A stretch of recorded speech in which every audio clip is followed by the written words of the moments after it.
Maddie. Only tribe leaders can speak. If you wish to share your voice, you must take his place by defeating him and returning his water to the well. You think I'm stupid enough to deprive myself of the best of us?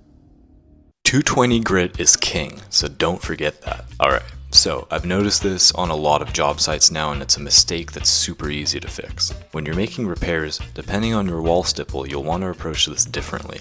In my case here, we have very fine wall stipple, or flat walls as you might call it. This is when the drywall is very fine and you have little to no texture on the wall. It looks great, but every hole shows. Grab your 3M 220 grit sandpaper, the best grit of course, and then begin sanding in a very light circular motion towards where the spackle line ends. Do a last soft pass over the whole patch, and now check this out. The outside line of the patch now matches or is at least level with the surrounding wall. It's smooth to the touch and ready to be primed. This is something you're going to want to do for all the patches in the space where your stipple is very fine. Stick around for the end too, and I'm going to be listing out all of the tips I talk about in this video so you can go straight for it after. But really pay attention to how I sand the patches throughout this video. You'll impress your boss at work the next day.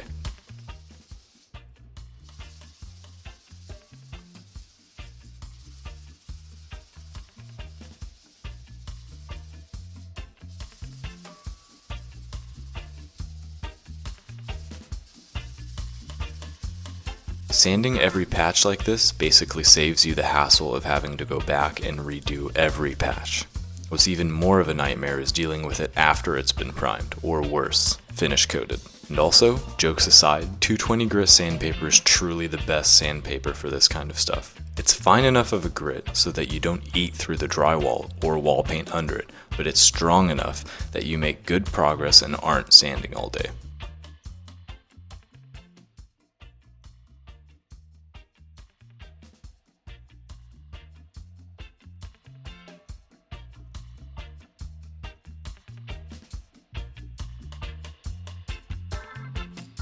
Here's the catch though.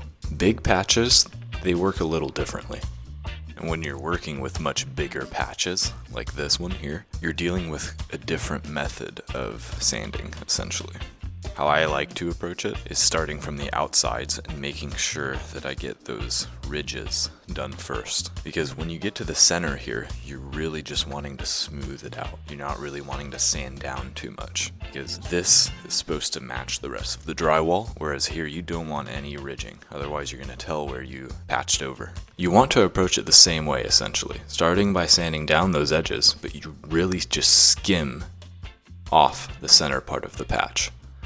Obviously sanding it down a bit, but not too far down, otherwise since it's such a large patch you see that in the final coat.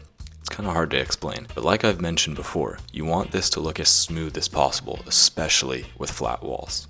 This goes a long way. Pay attention to the technique I have here, from holding the sandpaper at an angle, 4 fingers on the back and your thumb on the other side to stabilize it.